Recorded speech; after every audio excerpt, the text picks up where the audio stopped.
Hello, मैं doctor Shri Sharan Yadav, head of Baba Gangaram physiotherapy clinic Kanpur. आज मैं आपको बताऊंगा कि जो ऑस्टियोआर्थराइटिस में पेन होता है, सूजन आती है, तो वो क्यों आती है, उसमें क्या नहीं करना चाहिए।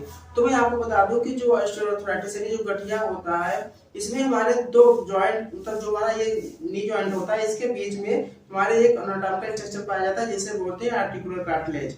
तो हमारा आर्टिकुलर कार्टिलेज वो घिस जाता है। ये घिसता है मतलब एनी एज के हिसाब से धीरे धीरे घिसता रहता है। और ये कभी किसी को ट्रॉमा हुआ, इंजरी हुई, एक्सीडेंट हुआ, उसमें भी ये मतलब ये इंजर्ड हो जाता है।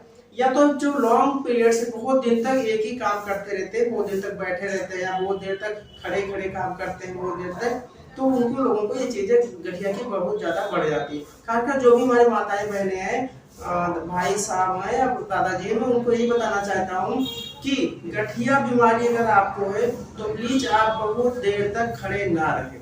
आप बहुत देर तक कोई लंबी दूरी तक, मतलब ज्यादा दूरी तक कोई ओजन लेके ना चलें। बहुत देर तक आप बैठ के कोई भी काम ना करें। खाना खाना हो तो उसके लिए टेबल और चेयर का यूज करें। बाथरूम के लिए आप कमोड यूज करें।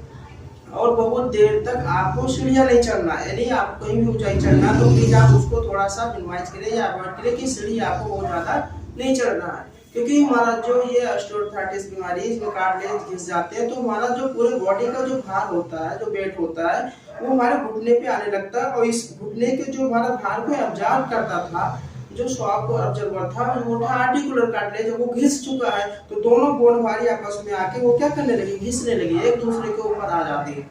तो आप जब कोई भार लेकर सीढ़ी पे चढ़ते हैं, तो जब आप सीढ़ी चढ़ते हो तो बहुत ज्यादा पूरे बॉडी का वेट जो भार होता है वो पूरे घुटने पे आ जाता है। तो आप बहुत पेन होता है, आपको सूजन आ जाती है। तो प्लीज आप अवॉइड करिए सीढ़ी चढ़ना, बहुत देर तक खाना बैठ के जमीन पे नहीं खाना है, आप टेबल चेयर का यूज करिए। बाथरूम नहाने के लिए आपको कमोड का यूज करना है वॉशरूम के लिए। तो आप प्लीज ध्यान दीजिए कि बहुत देर तक बैठ के लिखना नहीं है, पढ़ना नहीं है, या बहुत देर तक पूरा मार के पंक्ति पे नहीं बैठना है। आपको कोई योगा एक्सरसाइज जो भी करना हो तो आप प्लीज पंक्ति मार के नहीं बैठना है, पूरा बैठ के नहीं करना है। और आपको भार लेकर नहीं चलना है। तो ये सब अगर आप अवॉइड करोगे तो हमें आशा है कि आप सब स्वस्थ रहोगे। और थैंक यू सो मच, आप सब स्वस्थ रहिए।